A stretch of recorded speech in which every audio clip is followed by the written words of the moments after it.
কি মনে করো বাবা আমাকে? আমি কি করছি খুকি? আমার কাছে তো তুই তাই। জি না স্যার, আমি যথেষ্ট ক্যাপাবল একটা মেয়ে, নিজের কাজ নিজেই করতে পারি। ওই ক্রেডিট তো তোর না, তো কার? আমার। আসছে ক্রেডিট নিতে। কিন্তু বাবা, তুমি আমাকে এই বাড়িতে পাঠিয়ে কাজটা একদম ঠিক করো নাই। মামুনি, সমস্যা দেখলে তো তোকে আমি পালাতে শেখাইনি। সমস্যা ফেস করতে হয়, আর দুদিনের তো মামলা। বাবা, এটা শুধু সমস্যা না, এটা প্রচন্ড অরুচিকর একটা জিনিস। ছি মামুনি, আমি তো তোকে এভাবে মানুষ করিনি। সরি। কি করব বাবা, রাগ কন্ট্রোল করতে পারছি না।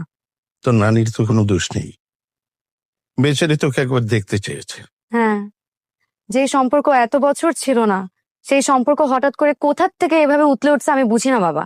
আর তোমার এক্স ওয়াইফের মার সাহস হয় কি করে যে তার মেয়ের সাথে আমাকে কথা বলতে বলে?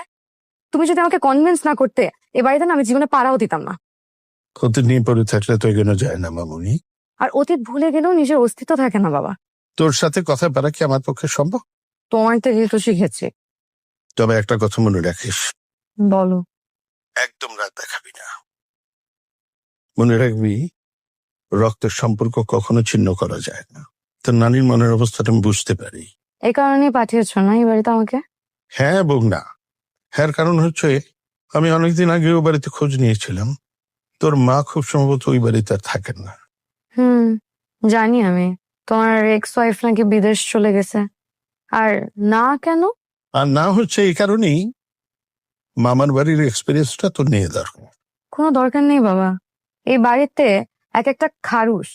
ঠিক, এভাবে কথা বলছিস কেন? এখানে সবাই তোর মুরব্বী।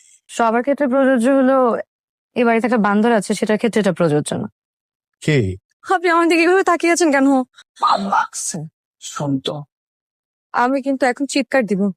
আচ্ছা তাই, আচ্ছা আমি দিতেছে। একবার একবার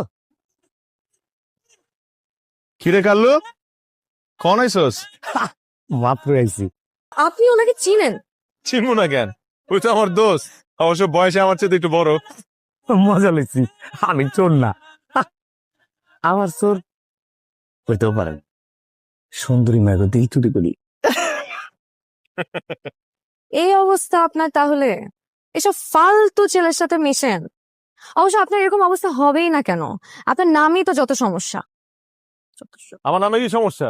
এই, আমি স্বীকার করলাম মজা লইছি, এরপরে কইলো কেন আমি ফালতু? ওই মানে কি করলো, আমার নামে বললে সমস্যা? আর তোর নামে তো ঝামেলা আছে। এই বেটা, আমার নাম বিখ্যাত কবি, আমার নামে নাম, আমার নামে কি সমস্যা? তোর নামটারে 2 ভাগ কর, ইক, তারপরে কি বাল